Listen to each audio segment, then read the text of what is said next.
Hi everybody, Jo here again. Thanks so much for popping in. As always, lovely to spend time with you.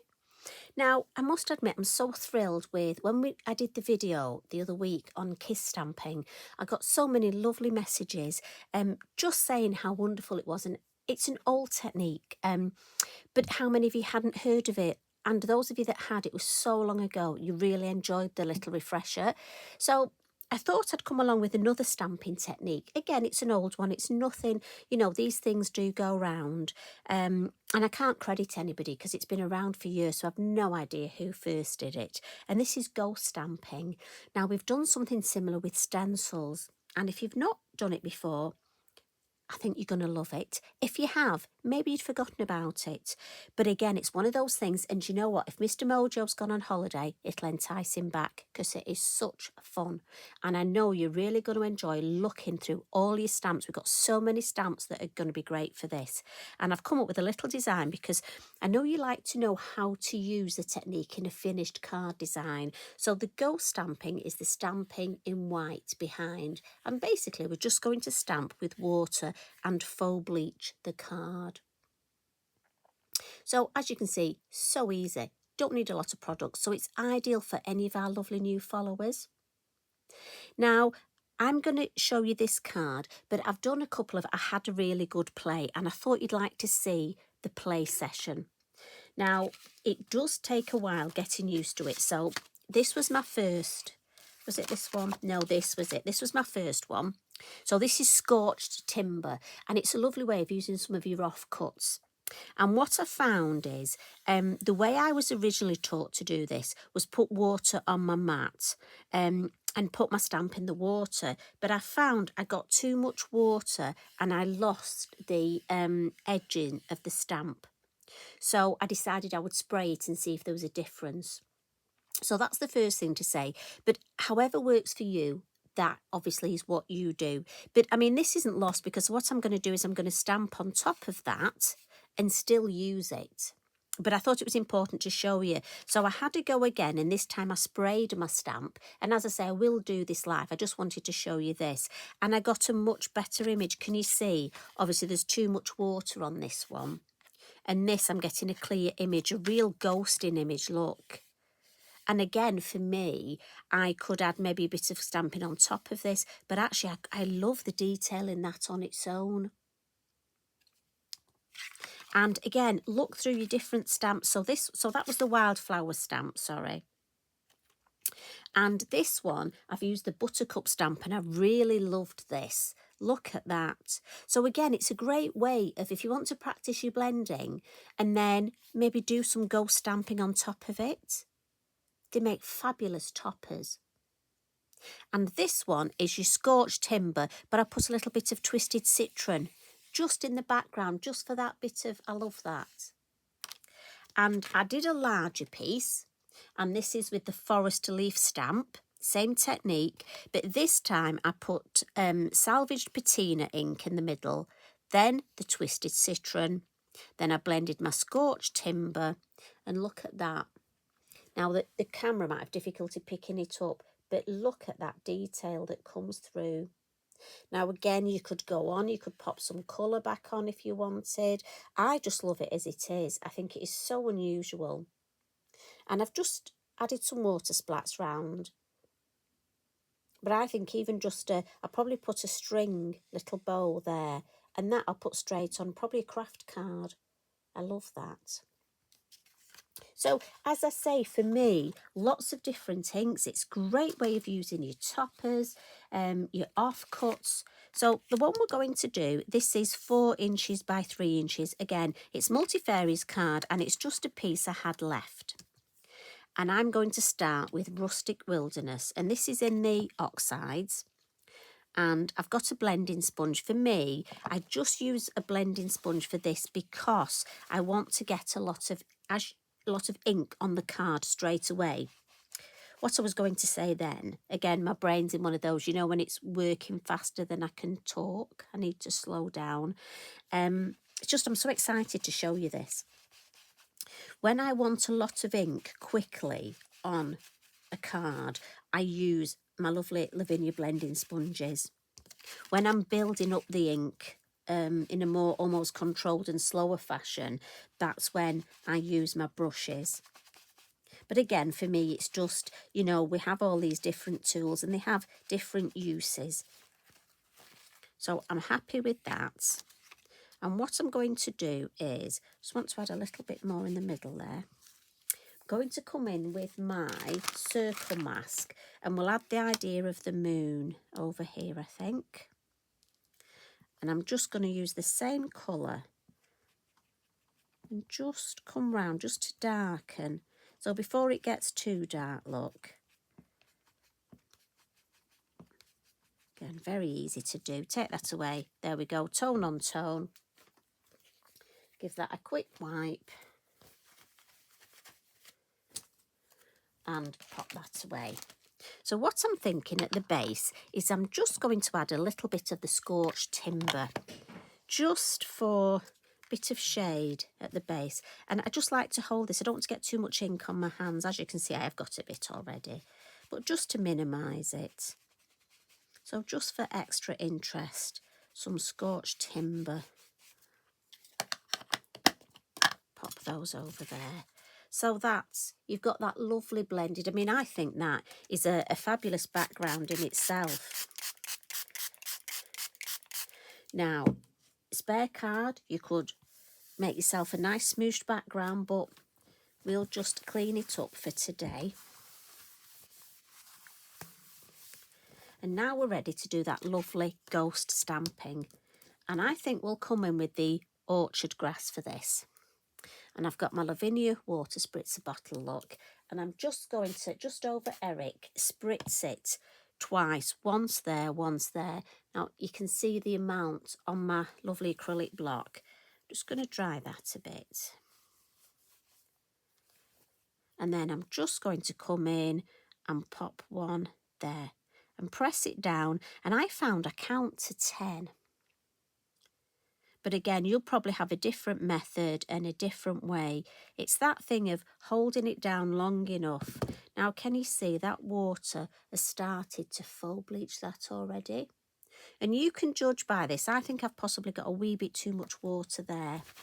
Now, I wipe it after each one because obviously I've lifted a bit of ink on there. And then we'll have a go again. Right, so this one we'll just put in one spritz. And I'll pop that there. You can try maybe holding it longer, holding it less. I'm thinking that was about 10.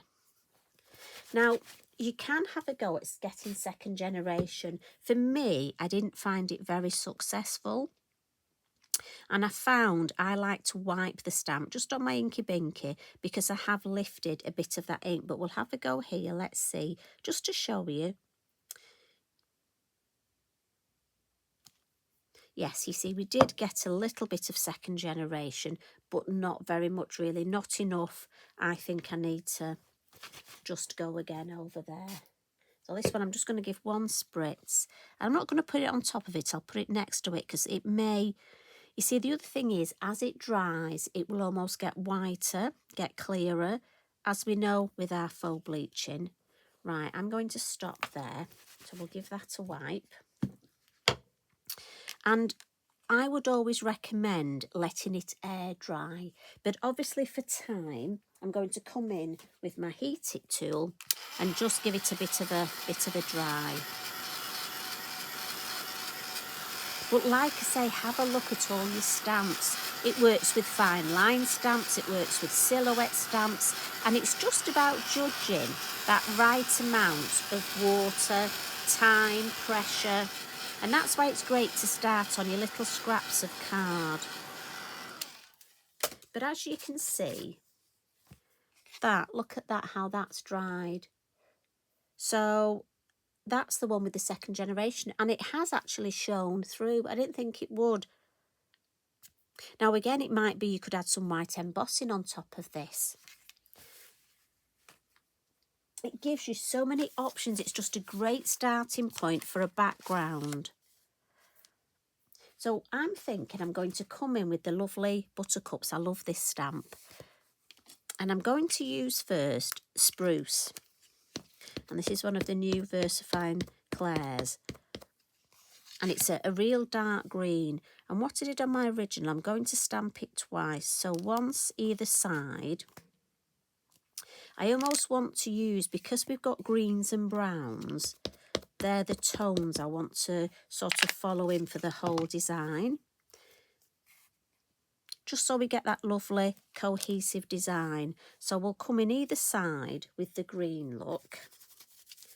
Give it a wipe just with a wet cloth and then dry it with my Inky Binky, just because I don't want to transfer that ink. So that was spruce, and I'm going to come in with pine cone, a good old favourite. And I'm just going to stamp that in the middle, sort of as my focal point, because I've got the brown at the bottom. And this stamp complements that ghosting underneath, because I don't want to stamp on top of it and lose it.